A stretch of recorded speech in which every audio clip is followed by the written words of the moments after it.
اعوذ باللہ من الشیطان الرجیم بسم اللہ الرحمن الرحیم الحمد للہ رب العالمین والصلاة والسلام علی سید الانبیاء والمرسلین اما بعد فاعوذ باللہ من الشیطان الرجیم بسم اللہ الرحمن الرحیم۔ ناظرین محفل کو میری جانب سے السلام علیکم ورحمۃ اللہ وبرکاتہ۔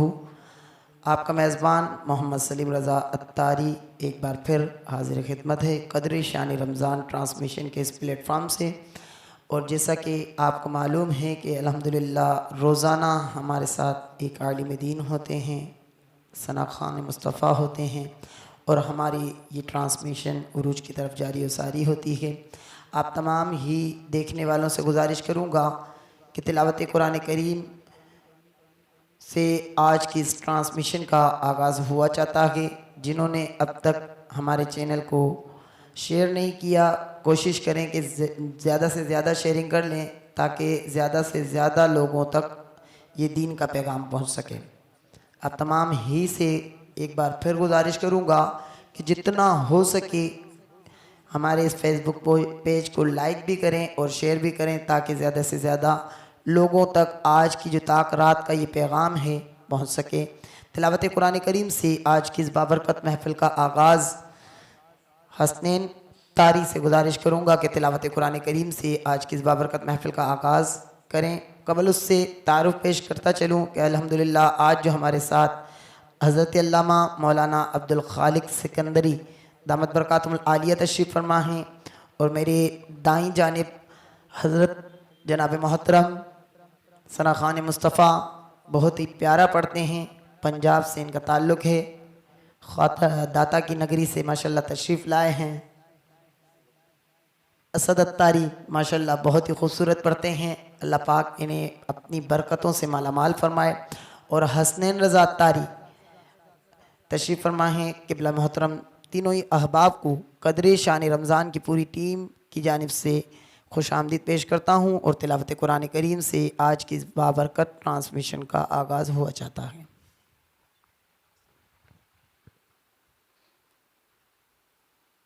اعوذ باللہ من الشیطان الرجیم،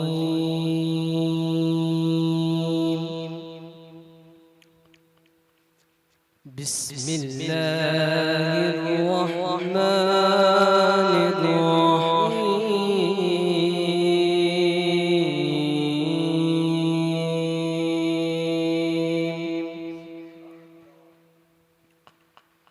قل هو الله أحد الله الصمد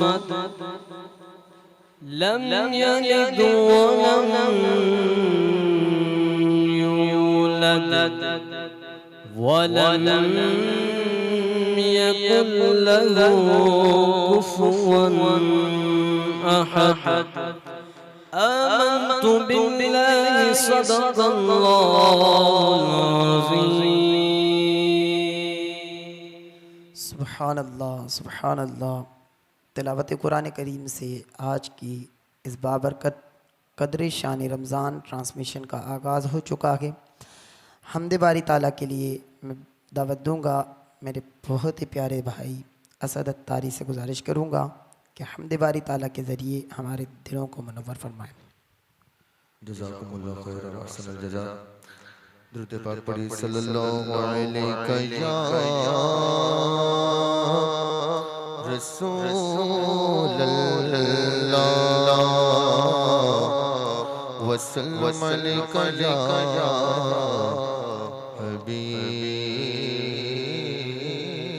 اللہ صلی اللہ علیہ یا رسول اللہ وسلم علیک یا حبیب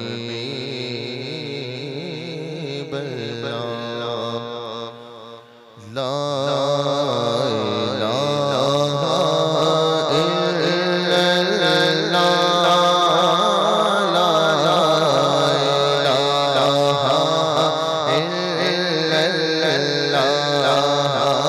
الا اللہ،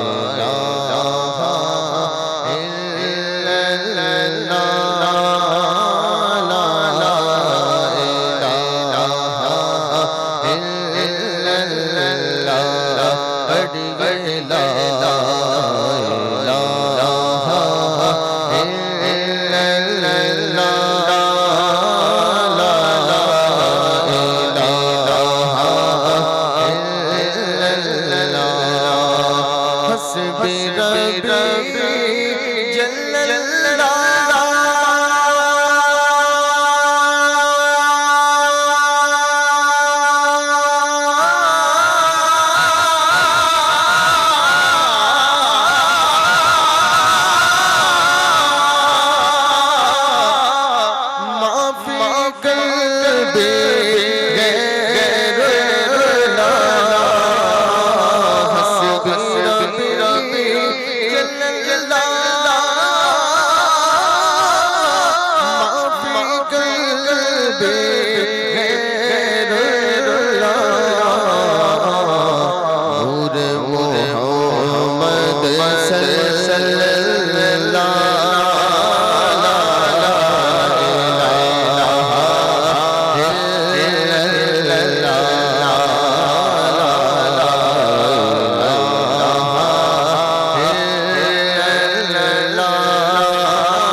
کس کلمے دے حرف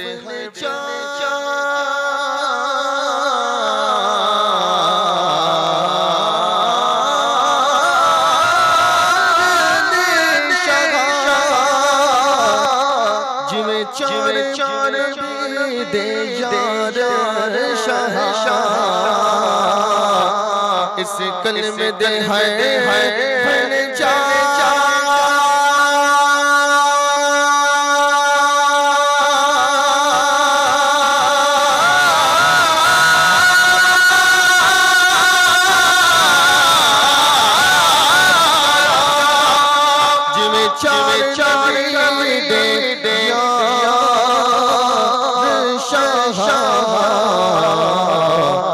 سڈا کر دیو بیڑا پار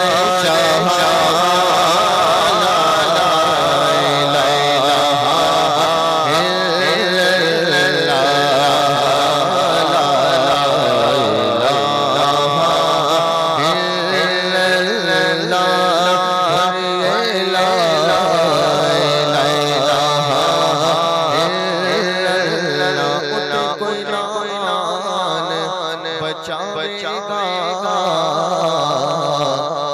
قبر دے دل گھبرائے گا اٹھے کوئی نہ آن بچائے گا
سبحان اللہ ماشاءاللہ بہت ہی خوبصورت انداز میں حمد باری تعالیٰ کے ہمارے دلوں کو منور فرما رہے تھے اسد اتاری، اور فرمان مصطفیٰ صلی اللہ تعالی علیہ وسلم ہے کہ جہاں بھی ہو مجھ پر درود پڑھو کہ تمہارا درود مجھ تک پہنچتا ہے۔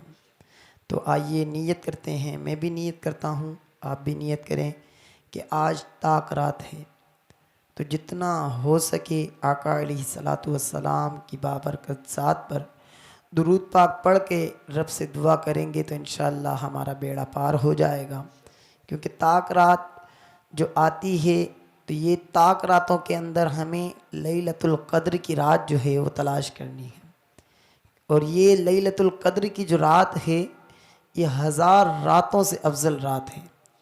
اللہ پاک ہمیں لیلۃ القدر کی قدر کرنے کی توفیق عطا فرمائے۔ اور زیادہ سے زیادہ اپنے آپ کو عبادت میں مشغول رکھنے کی توفیق عطا فرمائے۔ علامہ صاحب بھی موجود ہیں، اور آج کا جو ہمارا بیان کا موضوع ہے بہت ہی خوبصورت موضوع لے کر حاضر ہوئے ہیں علامہ صاحب کہ فتح مکہ اور اسوۃ الحسنہ رمضان المبارک میں۔ رمضان المبارک کی ان ساعت بھری گھڑیوں کے اندر علامہ صاحب جو موضوع لے کر حاضر ہوئے ہیں، سب سے پہلے میں علامہ صاحب سے گزارش کروں گا کہ جو موضوع یہ لے کر حاضر ہوئے ہیں اس کے بارے میں ہمیں بتائیں۔ السلام علیکم ورحمۃ اللہ وبرکاتہ۔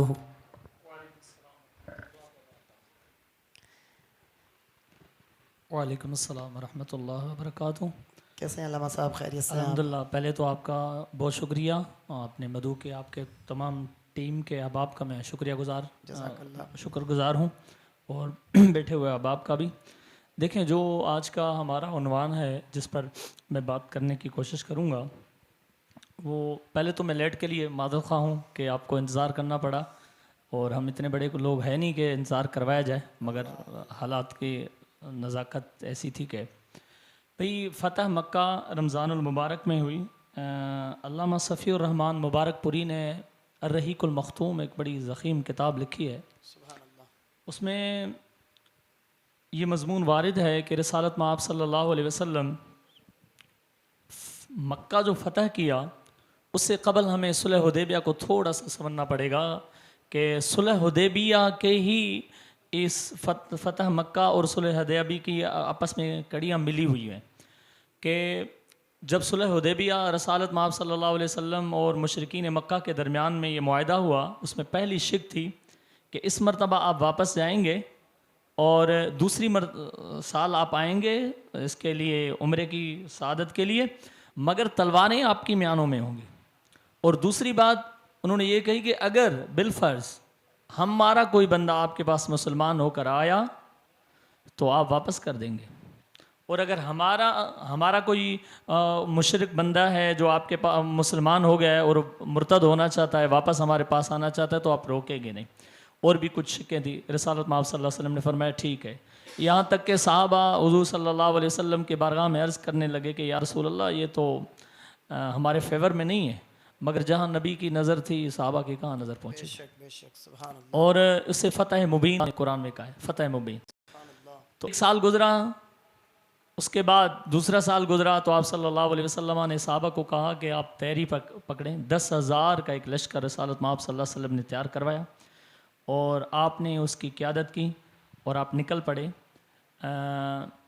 سیرت کے کتابوں میں لکھا ہوا ہے، ابن کثیر جو ہے، جن کا نام عماد الدین ہے، ابو الفدا اسماعیل، متوفی 774 ہجری، وہ تاریخ ابن کثیر میں لکھتے ہیں کہ رسالت مآب صلی اللہ علیہ وسلم جب وہاں سے نکلے تو اتنا بڑا لشکر تھا، اور اس لشکر کی ایک ہیبت تھی۔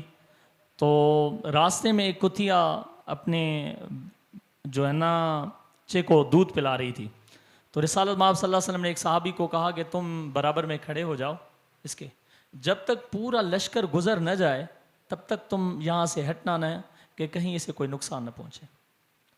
آپ نے بات کی کہ بھئی فتح مکہ اور اسوہ حسنہ، اس سے بڑا اسوہ حسنہ کیا ملے گا کہ رسالت مآب صلی اللہ علیہ وسلم کے قلب اطہر میں آپ صلی اللہ علیہ وسلم کے پاس ایک جانور کی کتنی عزت ہے۔ سبحان اللہ، سبحان اللہ۔ اور المسلم من سلم المسلمون من لسانی و یدی، شاہ ولی اللہ دہلوی نے اس حدیث کے تحت لکھا ہے کہ اس سے مراد یہ ہے کہ جب تک جانوروں کو بھی تحفظ آپ سے حاصل نہیں ہے نا، تو آپ مسلمان نہیں ہو سکتے۔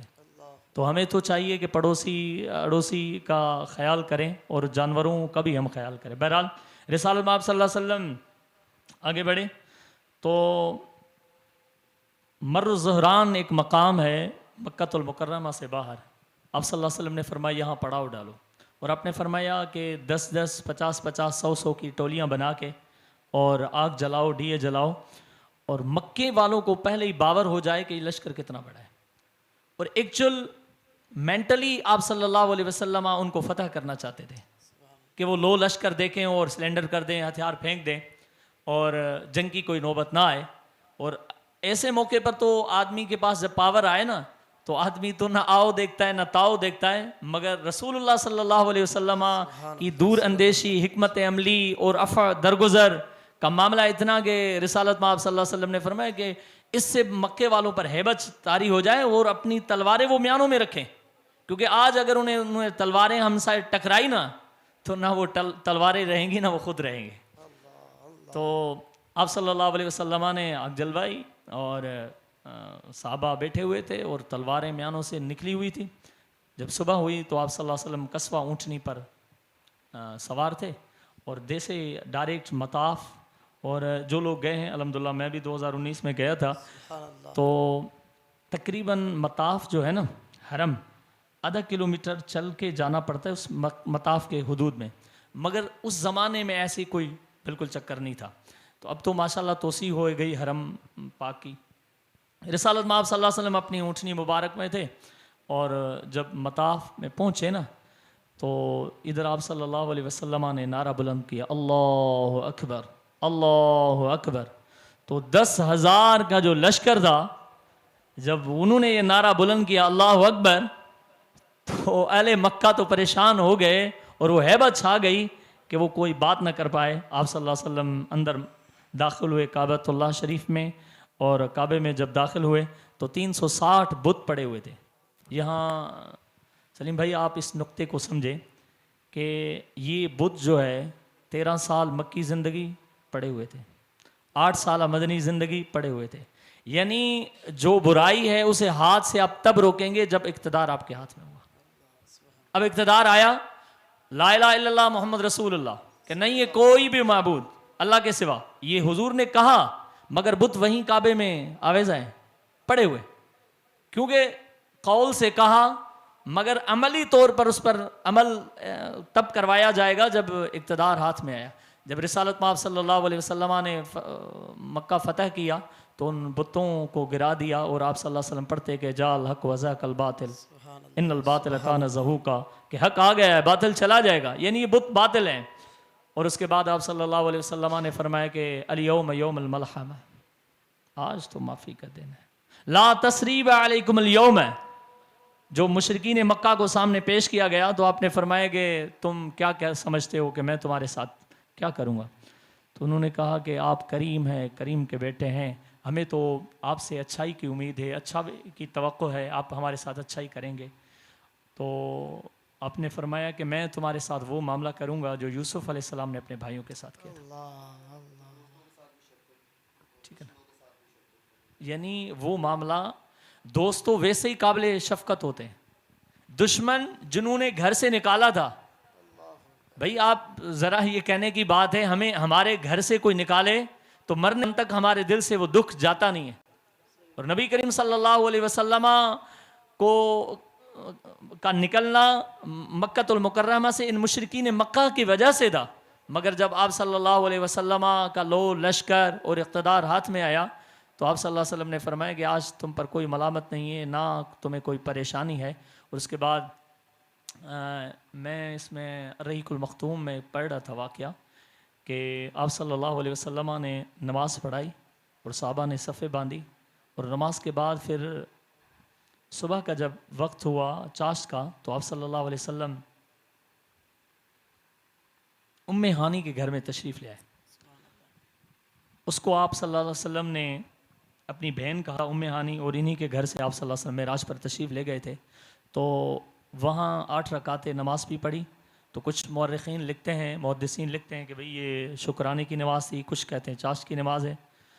اب صلی اللہ علیہ وسلم نے غسل کیا، غسل کے بعد نماز پڑھی، نماز سے فارغ ہوئے تو ام ہانی قریب آئی اور عرض کیا کہ محمد صلی اللہ علیہ وسلم میرے 2 دیور ہیں، 2 دیور ہیں، ان کو میں نے پناہ دی اپنے گھر میں، اور ادھر حضرت علی تلوار ننگی لے کر ان کا سر قلم کرنے کے لیے آئے ہوئے، اور میں چاہتی ہوں کہ آپ انہیں پناہ دیں۔ تو میں آپ کے اس چینل کے توسل سے کہنا چاہتا ہوں کہ ذرا دیکھیں ہمارے دل میں ہمارے بہنوں کے لیے، اپنے معاشرے میں خواتین جو خالائیں ہیں، بہنیں ہیں، مائیں ہیں، ان کی عزت نہیں ہے۔ حضور نے اسے بہن کہا، حالانکہ سگی بہن نہیں ہے، سگی بہن نہیں ہے، رشتہ ہے خون کا مگر سگی بہن نہیں ہے۔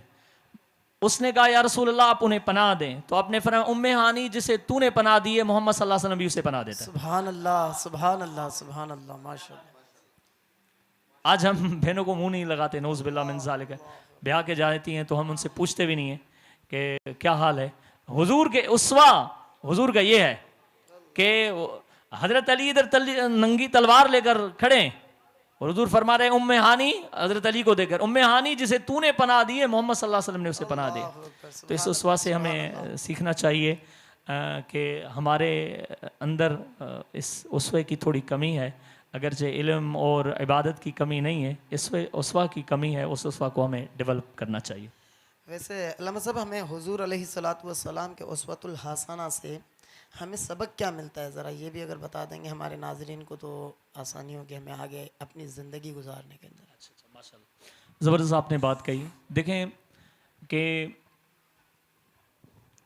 رسول اللہ صلی اللہ علیہ وسلم جب مکہ فتح ہوا نا تو مورخین نے لکھا ہے کہ انصار جو صحابہ تھے نا، انصار وہ آپس میں باتیں کرنے لگے، اب حضور کا آبائی شہر جو ہے وطن وہ فتح ہو گیا ہے، اور طبعی ہر بندے کو اپنے وطن سے محبت ہوتی ہے، اپنے گھر سے محبت ہوتی ہے۔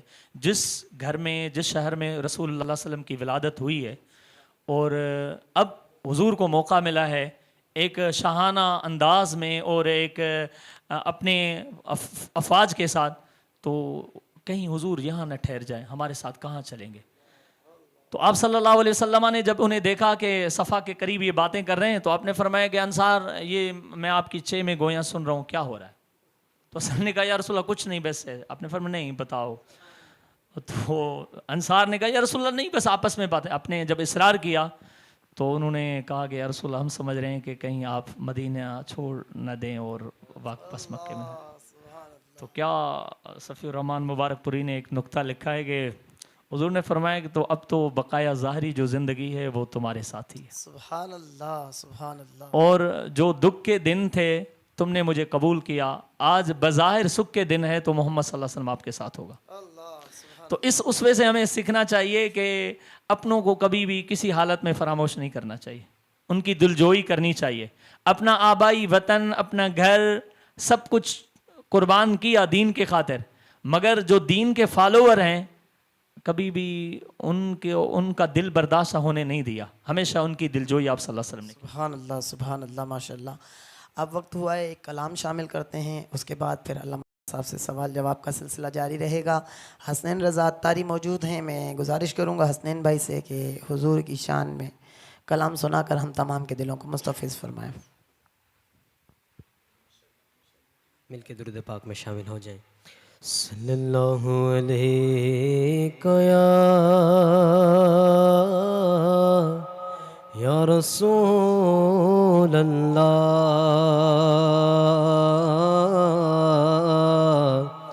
وسلم علیک یا حبیب اللہ۔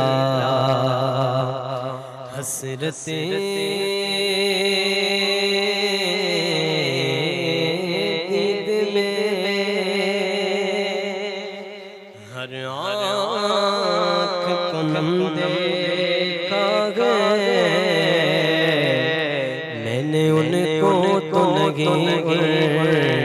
کا کرم دیکھا ہے اور ان سے نسبت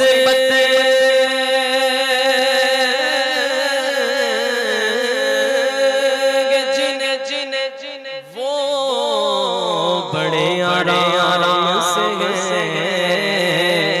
میں نے آقا کے غلاموں پہ کرم دیکھا ہے، جن پہ کرم دیکھا ہے انہیں یہ پڑھتے دیکھا ہے۔ صلی اللہ علیہ یا رسول اللہ وسلم علیک یا حبیب اللہ۔ بے خود کیے دیتے گئے، بے خود کیے دیتے گئے، انداز کی جانا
اب رخ کو چھپا بیٹھے وہ کر کے ہمیں دیوانہ اب رخ کو چھپا بیٹھے کر کے ہمیں دیوانہ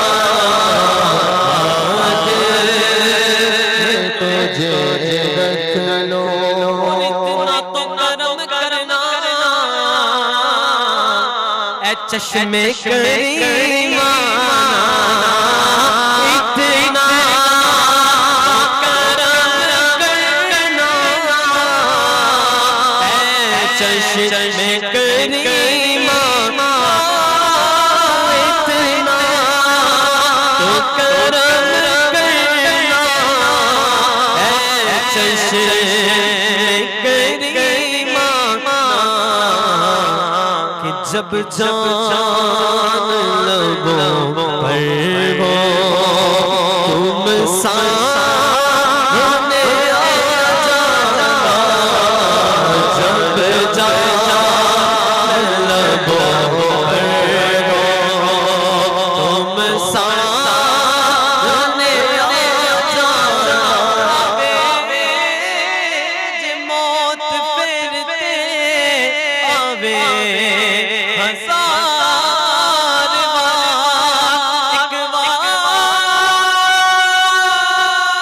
بار میں حضور نو ناتا سنا لواں جب جان لبوں پر ہو تم سامنے آ جانا صورت بڑی پیاری ہے تیرا چہرہ بڑا سونا ہے یا رسول اللہ جدوں وقت نظر آوے دیدار عطا کرنا جب جان لبوں پر ہو تم سامنے آ جانا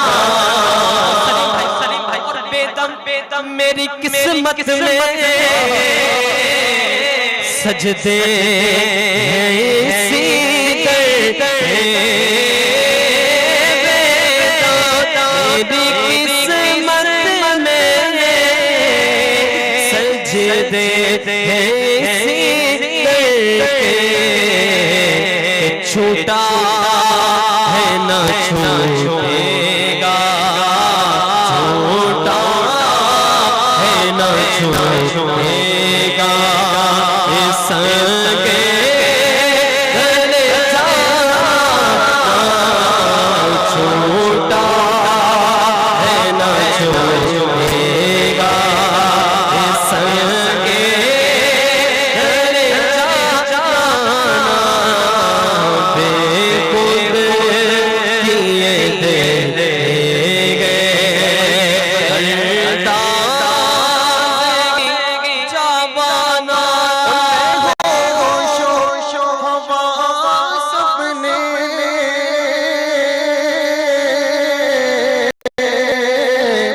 اس بات پہ کھو بیٹھا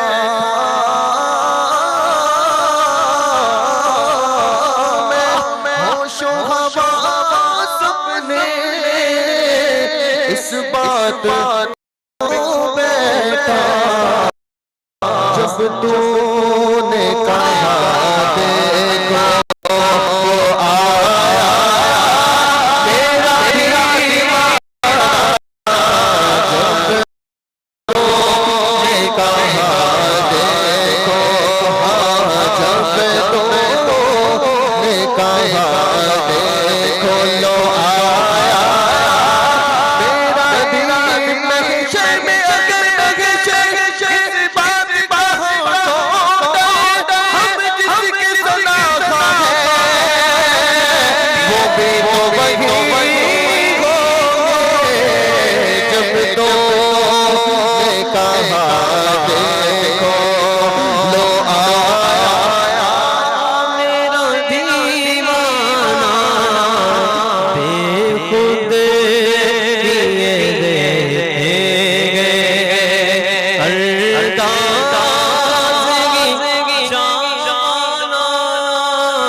سبحان اللہ، ماشاء اللہ. بے خود کیے دیتے ہیں انداز حجابانہ، دل میں تجھے رکھ لوں اے جلوہ. آئیے دوبارہ جانب بڑھتے ہیں. صاحب ایک سوال لے کر حاضر ہوا ہوں کہ رمضان المبارک کا مہینہ جو ہے رمضان المبارک کا بطور رحمت ہمیں کیسے گزارنا چاہیے، ذرا اس پر روشنی ڈال دیں. ماشاءاللہ، رمضان المبارک کا یہ آخری عشرہ ہے، اور رمضان المبارک تو واقعی برکتوں کا مہینہ ہے. رمضان المبارک یہ 5 حروفوں کا مجموعہ ہے. یہ لفظ را سے مراد رحمت الہی ہے، میم سے مراد محبت الہی ہے.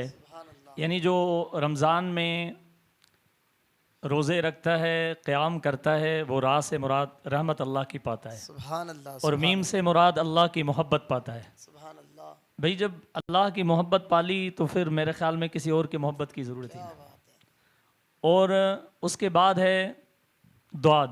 تو دعات جو ہے وہ ضمانت الہی ہے سبحان اللہ. کہ جب تم رمضان المبارک کو راضی کرو گے تو اللہ کے طرف سے یہ ضمانت ہے کہ وہ بھی تم سے راضی ہے. سبحان اللہ. سبحان اور الف سے مراد الفت الہی ہے کہ رمضان کو آپ راضی کریں، اللہ کی الفت کو پائیں گے. اور نون کی تو کیا بات کہنا کہ نون تو ویسے ہی نجات ہے. سبحان اللہ. اللہ اکبر. تو آپ رمضان کو راضی کریں، آپ اللہ کے جہنم سے نجات پائیں گے. کیا بات ہے، کیا بات ہے. بہت خوبصورت انداز میں انہوں نے ہمیں رمضان گزارنے کے طریقے بتا دیے. یقین جانے کہ رمضان ہم بچپن سے لے کر اب تک سنتے آ رہے ہیں، مگر اس انداز میں، جس انداز میں علامہ صاحب نے سمجھایا ہے، میں سمجھتا ہوں کہ تمام ناظرین سمجھ گئے ہوں گے کہ رمضان کس طرح گزارنا چاہیے. اللہ پاک ہمیں رمضان المبارک کی برکتوں کو، رحمتوں کو سمیٹنے کی توفیق عطا فرمائے. اب طاق راتیں بھی ہمارے درمیان تشریف فرما ہیں. آج کی بھی طاق رات ہے، پھر 25ویں کی طاق رات، اور پھر 27ویں کی رات. اللہ پاک ہمیں طاق راتوں میں اپنی عبادتوں میں مشغول رہنے والے کام کرنے کی توفیق عطا فرمائے. ایک اور سوال ہے علامہ صاحب کے حضور علیہ الصلاۃ والسلام نے بلال حبشی کو فتح مکہ کے موقع پر ایک اعزاز دیا، وہ کیا تھا اور اس کی آج کی کیا اہمیت ہے؟ ماشاءاللہ زبردست. دیکھیں آج تک جو مساجد میں اذان گونج رہی ہے، اور جتنی بڑی مسجد ہو، جتنے بڑے اچھے لوگ ہوں، تو اس مسجد کے لیے کہا جاتا ہے بڑی مسجد ہے. تو یہ ہماری چھوٹی چھوٹی مسجدیں تو یہ نمائندگی کرتی ہیں خانہ کعبہ کی. خانہ کعبہ تو مرکز ہے، وہ سینٹر ہے. ذرا آپ نوٹ کریں کہ جب فتح مکہ ہوا تو بڑے بڑے خوش لہان صحابہ جو بڑے بڑے قراء بھی تھے ان میں، تو وہ سمجھ رہے کہ آج شاید اذان ہمیں کہا جاتا ہے، جیسے ہم عموماً مؤذنین کو ٹوکتے ہیں تمہاری اذان صحیح نہیں ہے، تمہاری یہ وہ. تو جب ایسا کوئی موقع ہوتا ہے تو ہر ایک کہتا ہے کہ میں، مثال کے طور پہ ایک بندہ عام لوگوں کے سامنے اذان کہے الگ بات ہے، مگر جو اس سے بہترین خوش لہان بھی موجود ہو. اور یہ یہاں میں آپ کے توسل سے، آپ کے چینلز کے توسل سے کہہ دیتا ہوں کہ عوام الناس میں یہ رائج ہے کہ حضرت بلال کی زبان توتری تھی، کہیں نہیں لکھا ہوا. یہ میدان دوڑا لیں، گھوڑے میدان میں دوڑا لیں، کہیں یہ کوئی مستند روایت نہیں ملے گی. ایویں ہی بس گھمائی ہوئی ہے لوگوں نے. تو پیاری آواز تھی، مگر اس سے بھی ٹاپ کلاس کے بڑے بڑے قراء تھے صحابہ جن کی بڑی پیاری آواز تھی. مگر جب فتح مکہ ہوا تو آپ نے فرمایا این بلال، بلال کہاں ہے؟ تو بلال دھیمے لہجے میں کہتا ہے یا رسول اللہ میں یہاں ہوں. آپ نے فرمایا بلال اذان کہو. اللہ سبحان اللہ. سبحان اللہ.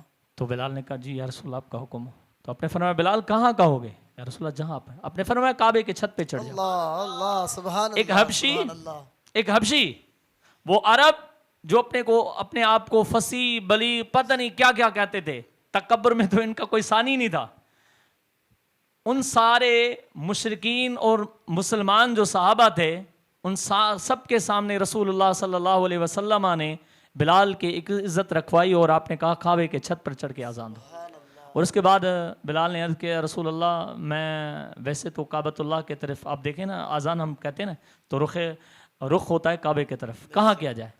تو حضور نے فرمایا کہ بلال مجھے دیکھ لے، میں تمہارے سامنے کھڑا ہوں. تو حضور جس طرف مڑ رہے تھے بلال وہیں اپنی گردن کر کے اذان کہہ رہے تھے.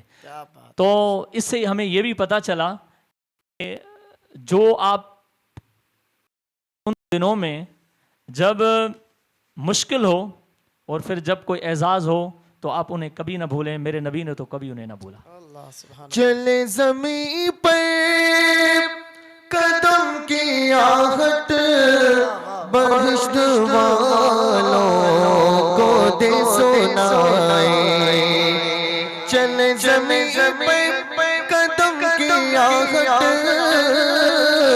بہشت والوں کو دے سنائے، نبی کا پیارا غلام ایسا بلال آیا، کمال آیا، نبی کا پیارا غلام ایسا بلال آیا، کمال آیا۔ اچھا، میں یہاں چھوٹی سی بات عرض کرنا چاہوں کہ یہ بلال وہی تھا جس کو جلتی ہوئی ریت پر لٹایا گیا تھا اور حبشی ہونے کا طعنہ دیا جاتا تھا، مگر اسلام نے اسے وہ عزت دی، اللہ کے عزت کی قسم میں رہتی دنیا تک شاید کس کو ملے۔ سبحان اللہ سبحان اللہ۔ علامہ صاحب پھر اس سے تو یہ بھی معلوم ہوتا ہے کہ جیسے آپ فرما رہے ہیں کہ بلال حبشی رضی اللہ تعالیٰ عنہ سے اچھے صحابہ کرام، مطلب اچھے خوشگلو صحابہ کرام، اچھی آواز والے موجود تھے، مگر نبی کریم صلی اللہ تعالیٰ علیہ وسلم نے بلال حبشی کو اذان دینے کا حکم دیا۔ تو یہاں ہمیں یہ سبق بھی ملتا ہے کہ قاری تلاوت قرآن کریم جو کرتے ہیں چاہے کتنی ہی خوبصورت آواز میں کرتے ہیں، مگر جس کی آواز اور گلا اور سر نہ ہو وہ قرآن کے اگر تلاوت کرتا ہے تو میرے رب کو زیادہ پسند آتی ہے۔ اچھا دیکھیں، یہاں پر جو آپ نے بات کہی نا، فتح مکہ ہے نا، براہ راست قرآن میں کہیں اس کا ذکر نہیں، ٹھیک ہے نا، اور صلح حدیبیہ اس کو فتح مبین کہا ہے قرآن نے، کیونکہ ہم ظاہر پر جاتے ہیں اور اللہ کو جو مطلوب ہوتی ہے نا وہ نیت اور باطن ہوتا ہے، اللہ اکبر، ہم ظاہر کے بجائے تو ظاہر تو ٹھیک ہے کہ بھی بڑا خوش لہان ہو، مگر جس بندے نے ہمیشہ آذان کہی ہو اور سحری پر اٹھایا ہو محمد صلی اللہ علیہ وسلم اور صحابہ کو، اور تہجد کے لیے اٹھایا ہو صحابہ کو، اور آج اگر کہیں اعزاز کی اور ذرا عزت کی بات آئے تو اسے وہ سلب کی جائے، اور اسی سے ہمارے فقہا نے ایک نقطہ نکالا کہ جو جہاں کا ہے امام مؤذن ہے اسی کا حق ہے پہلا اس ممبر و محراب پر، سبحان اللہ، بے شک بڑا عالم جو بھی آ جائے واٹ ایور، تو پہلا حق اس کا ہے۔ بے شک بے شک۔ اور دشمن کے ساتھ بطور امتی کیسا رویہ ہونا چاہیے؟ دیکھو دشمن جو ہے نا، ایک تو معیار جو ہے نا سلیم بھائی، ہماری دشمنی کا جو معیار ہوتا ہے نا وہ ہمارے نفس ہوتا ہے، سوری ٹو سے، حالانکہ حدیث پاک میں ہے کہ من احب للہ و ابغض للہ و اعطى للہ و منع للہ فقد استکمل الایمان، او کما قال صلی اللہ علیہ وسلم، کہ محبت اللہ کے لیے اور نفرت بھی اللہ کے لیے، اور اگر کچھ دینا ہو تب بھی اللہ کے لیے، اگر روکنا ہو تب بھی اللہ کے لیے۔ تو اگر ذاتی انا ہے وہ دشمن ہے تو اس کے ساتھ تو آپ بھلائی کا معاملہ کریں، مگر جو عدو اللہ ہیں تو اس معاملے میں آپ شریعت کی رہنمائی لیں گے کہ شریعت اگر ان کے ساتھ یہاں اس میدان میں، اس گلی میں، اس جگہ پر عفو درگزر کا اور ڈیلے کرنے کا ہمیں سبق دیتی ہے تو ہمیں بالکل کرنا چاہیے، اور مگر ہمارے دائیں بائیں کوئی جو ہے نا غیر مسلم نہیں ہے، سارے مسلمان ہیں، کلمہ گو ہیں، پڑھنے والے، فرقہ الگ ہوگا یہ الگ بات ہے، وہ خدا کو خود جا کے منہ دے گا، مگر بطور امتی ہمیں چاہیے کہ ہم اڑوسیوں سے، پڑوسیوں سے، دوستوں، احبابوں سے، اپنوں پرایوں سے حسن سلوک رکھیں۔ میں یہاں پر ایک چھوٹی سی بات آپ کی خدمت میں عرض کر دوں کہ فتح مکہ ہوا تو اس کے بعد آپ صلی اللہ علیہ وسلم حنین مقام ہے اس کے طرف تشریف لے گئے تھے، کیونکہ وہ لوگ تیاری کر رہے تھے رسول اللہ صلی اللہ علیہ وسلم کے لشکر پر حملہ کرنے کی، اس سے قبل کہ یہ آئیں آپ صلی اللہ علیہ وسلم تشریف لے گئے۔ پہلے لمحے میں صحابہ کو تھوڑا جھٹکا لگا، مچ گئی، تو اسی بھگدڑ میں ایک صحابی کا پاؤں رسول اللہ صلی اللہ علیہ وسلم کے پاؤں پر آیا، تو جب پاؤں آیا تو آپ صلی اللہ علیہ وسلم کے ہاتھ میں جو چھڑی تھی اس صحابی کو آپ نے ماری اور آپ نے فرمایا آؤ جینی، اور اس نے پلٹ کے دیکھا تو حضور صلی اللہ علیہ وسلم ہے۔ بہرحال معاملہ ہو گیا۔ دوسرے دن آپ صلی اللہ علیہ وسلم نے یا کچھ وقت کے بعد فجر کی نماز کے غالباً بعد آپ نے فرمایا کہ وہ کون تھا جس کو میں نے چھڑی ماری تھی، تو وہ تو پریشان تھا کہ یہ تو وہ بارگاہ ہے جس کے پاس اگر آواز بلند کی جائے تو اعمال حقارت ہو جاتے ہیں۔ لا ترفعوا کا اعلان ہے قرآن کا سورۃ حجرات میں، وَاعْلَمُوا أَنَّ فِيكُمْ رسول اللہ کا اعلان ہے۔ تو میں نے تو رسول اللہ صلی اللہ علیہ وسلم کے پاؤں پر پاؤں رکھا ہے، میرے لیے پتہ نہیں کیا آ جائے گا۔ تو وہ ڈرے ڈرے بالکل سہمے اور اٹھا، یا رسول اللہ میں تھا۔ آپ نے فرمایا کہ حنین کے دوران میں تو چھڑی ماری تھی، تم چاہو تو مجھ سے وہ بدلہ لے سکتے۔ اللہ اکبر، سبحان اللہ۔ آج ہم تو کسی کے ہمیں کوئی پرواہ نہیں ہوتی، ہم نمازیں پڑھتے رہیں گے، نفلیں رکھتے رہیں گے، دل آزاری بھی کرتے رہیں گے۔ حالانکہ دل آزاری اتنا، دیکھو یہاں پر میں آخری بات کہہ کر اینڈ اپ کرنا چاہتا ہوں کہ سوال کو، کہ جو مکہ ہے نا، مکہ پتہ ہو گیا، اس کے بعد آپ صلی اللہ علیہ وسلم نے لے کر فرمایا کہ مکہ، آواز نہیں آ رہی تھی؟ جی مائک بند ہو گیا تھا۔ اچھا آواز نہیں آ رہی تھی، اب ٹھیک ہے، اب آ رہی ہے۔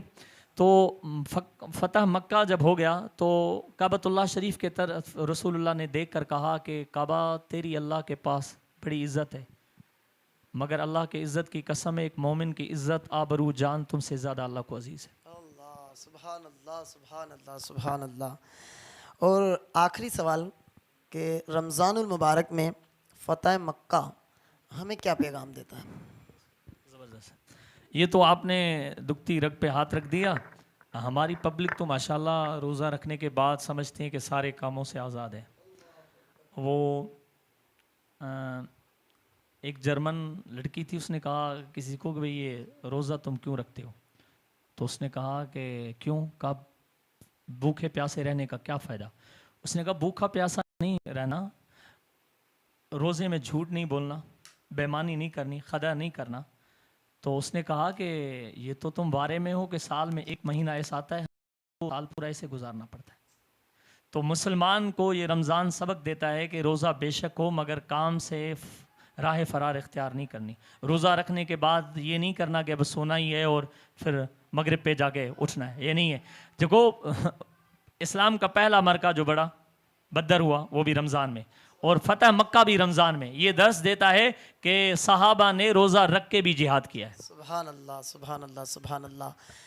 جیسا کہ ناظرین آپ سن رہے تھے، علامہ عبدالخالق سکندری صاحب ماشاءاللہ بہت ہی خوبصورت انداز سے گفتگو فرما رہے تھے۔ اللہ کریم سے دعا کہ ہم نے جو کچھ سنا اسے یاد رکھنے، اس پر عمل کرنے اور اسے دوسروں تک پہنچانے کی توفیق عطا فرمائے۔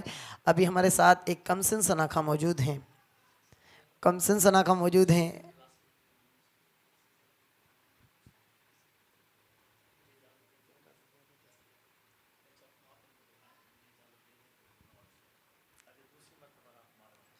انشاءاللہ انشاءاللہ۔ اب وقت ہوا ہے کہ ہمارا اس بزم کو، ٹرانسمیشن کو مکمل کرنے کا، تو علامہ صاحب موجود ہیں، علامہ صاحب سے دعا کروائیں گے اور آپ سے رخصت لیں گے انشاءاللہ۔ زندگی رہی تو پھر ملیں گے۔ علامہ صاحب دعا فرمائیں۔ اللہم صلی وسلم وبارک وسلم علیہ۔ اللہم انا نسألک العفو والعافیۃ والمعافاۃ الدائمۃ فی الدین والدنیا والآخرہ۔ اللہم انا نسألک الہدی والتقی والعفاف والغنی۔ اللہم ربنا آتنا فی الدنیا حسنہ وفی الآخرۃ حسنۃ وقنا عذاب النار۔ اللہم لا مانع لما آتیت ولا معطی لما منعت لا ینفع ذا الجد منک الجد۔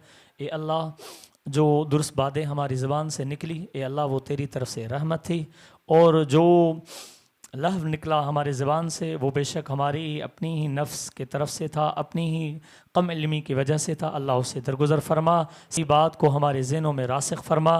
رمضان المبارک کے صدقے میں ہمیں برکتیں عطا فرما، خصوصاً ہمارے علیم بھائی اور ان کے احباب جنہوں نے یہ اہتمام کیا ہے، اے اللہ ان کو دن دگنی رات چگنی ترقی عطا فرما۔ جو احباب تشریف لے آئیں، اے اللہ ان سب کا تو مدد فرما، اور ہمارے ملک پاکستان کی تو خیر فرما، ہمارے ملک پاکستان کو اندرونی بیرونی خطرات سے محفوظ فرما، امت محمد صلی اللہ علیہ وسلم کو یکجا ہونے کی سعادت عطا فرما، اور خصوصاً فلسطین کے اللہ مسلمانوں کی مدد فرما۔ اے اللہ بزدل اسرائیل نے فلسطینیوں پر ظلم کی انتہا کر دی ہے، اے اللہ ان اسرائیلیوں کو نیست و نابود فرما۔ اے اللہ جو بیمار ہیں ان سب کو صحت کلی عطا فرما، ہم سب کو دنیا آخرت کی خیر عطا فرما۔ صلی اللہ علی النبی الامی وعلی آلہ وصحبہ وبارک وسلم۔ جیسا کہ بس آپ سے اجازت چاہتے ہیں، انشاءاللہ زندگی رہی تو کل ملیں گے۔ قدر شان رمضان کی پوری ٹیم کو اجازت دیجیے گا۔ السلام علیکم ورحمۃ اللہ وبرکاتہ۔